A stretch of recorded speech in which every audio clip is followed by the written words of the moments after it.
नमस्कार आदरणीय दर्शकवृन्द, स्वागत छ तपाईलाई हाम्रो च्यानलमा। आजको यो भिडियोमा हामी तपाईलाई नेपालको राजधानी काठमाडौँमा घुम्नै पर्ने 20 वटा अत्यन्तै महत्त्वपूर्ण धार्मिक, ऐतिहासिक र रमणीय स्थानहरूको विस्तृत जानकारी दिन गइरहेका छौँ। काठमाडौँ केवल एउटा सहर मात्र होइन, यो हजारौं वर्ष पुरानो इतिहास, धर्म, संस्कृति र सभ्यताको सङ्गम हो। यहाँको हरेक मन्दिर, हरेक गल्ली र हरेक डाँडामा आफ्नै कथा लुकेको छ। यदि तपाईँ काठमाडौँ घुम्ने योजना बनाउँदै हुनुहुन्छ वा आफ्नै सहरलाई नयाँ नजरले बुझ्न चाहनुहुन्छ भने यो भिडियो अन्त्यसम्म अवश्य सुन्नुहोला। अब सुरु गरौँ। सबैभन्दा पहिले पशुपतिनाथ मन्दिर। पशुपतिनाथ नेपालकै सबैभन्दा पवित्र र महत्त्वपूर्ण हिन्दू तीर्थस्थल हो। यहाँ भगवान शिवलाई पशुपतिनाथको रूपमा पूजा गरिन्छ।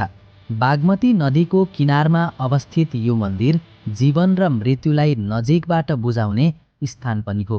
यहाँ गरिने दाह संस्कारले मानव जीवनको वास्तविकता गहिरोसँग अनुभूति गराउँछ। हरेक वर्ष नेपाल तथा विदेशबाट लाखौं श्रद्धालुहरू यहाँ दर्शनका लागि आउँछन्। अब स्वयम्भूनाथ स्तूप।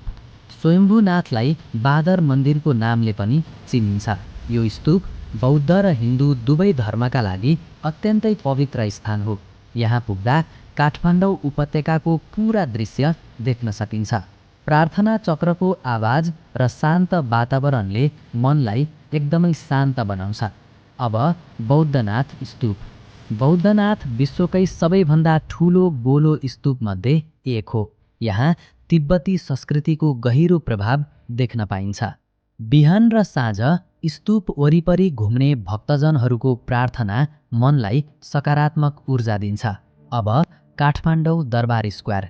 काठमाडौँ दरबार स्क्वायर मल्लकालीन इतिहास बोकेको अत्यन्तै महत्त्वपूर्ण क्षेत्र हो।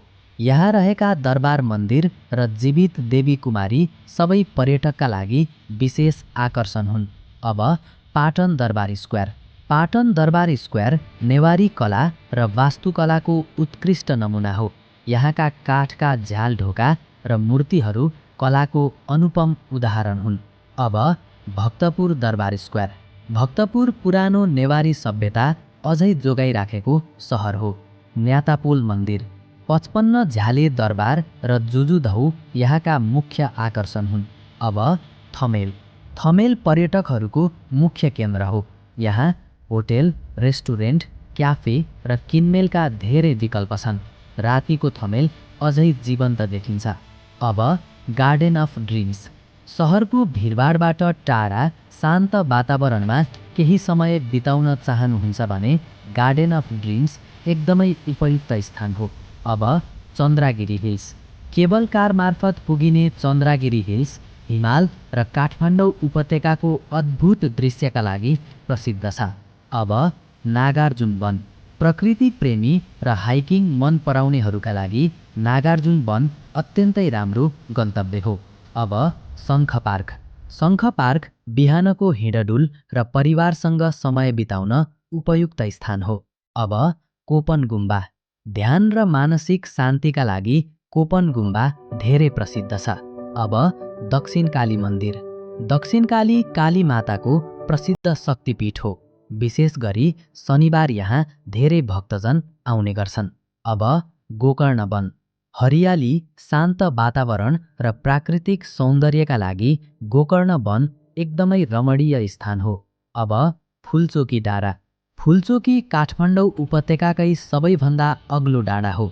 यहाँको प्राकृतिक सौन्दर्य अत्यन्तै मनमोहक छ। अब ककनी। ककनी हिमाल हेर्न र शान्त वातावरणमा समय बिताउन उत्तम स्थान हो। अब बुढा नीलकण्ठ। जलाशयमा शयन गरिरहेका भगवान विष्णुको विशाल मूर्ति यहाँको मुख्य आकर्षण हो। अब हनुमान ढोका। हनुमान ढोका पुरानो राजदरबार र ऐतिहासिक सङ्ग्रहालय रहेको महत्त्वपूर्ण स्थान हो। अब कीर्तिपुर। कीर्तिपुर पुरानो नेवारी बस्ती र ऐतिहासिक महत्त्व बोकेको सुन्दर स्थान हो। अन्त्यमा असन र इन्द्रचोक। असन र इन्द्रचोक काठमाडौँको सबैभन्दा पुरानो र जीवन्त बजार क्षेत्र हो। यहाँको सांस्कृतिक जीवन आज पनि जीवन्त छ। यसरी मित्रहरू, यी थिए काठमाडौँमा घुम्नै पर्ने 20वटा उत्कृष्ट स्थानहरू। यदि तपाईँलाई यो जानकारी उपयोगी लाग्यो भने भिडियो लाइक गर्नुहोस्, साथीहरूसँग सेयर गर्नुहोस् र हाम्रो च्यानल सब्स्क्राइब गर्न नबिर्सनुहोला। भेटौँला अर्को रोचक भिडियोमा।